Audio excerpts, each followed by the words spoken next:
Welcome to the Banker Lamp. Please enjoy the video. In this video, I will show how to make cheese enchiladas like a Mexican restaurant. First, gather your ingredients.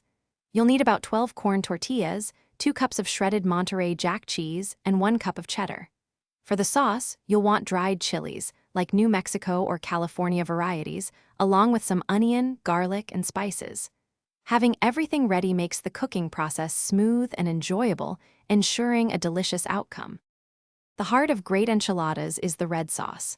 Start by toasting about 6 dried chilies in a dry pan for a minute or two until fragrant. Then, rehydrate them in hot water for 20 minutes. Blend the softened chilies with a 1/4 cup of onion, 2 cloves of garlic, and a pinch of cumin. Strain the sauce for a silky texture, then simmer it gently, allowing the flavors to deepen and develop beautifully. Now for the fun part, assembly.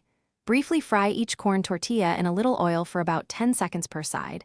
This makes them flexible and prevents tearing. Dip each warm tortilla into your prepared red sauce, ensuring it's fully coated.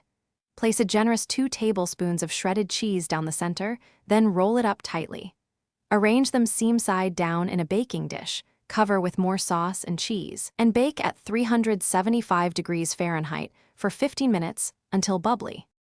Once your enchiladas are golden and bubbling, it's time to serve.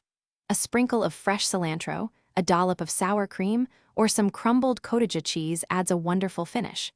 These are best enjoyed hot, right out of the oven, perhaps alongside some Mexican rice and refried beans for a truly authentic experience.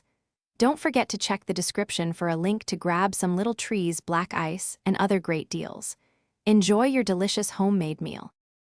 Thanks for watching. If this was helpful, leave a like and consider subscribing. See you next time.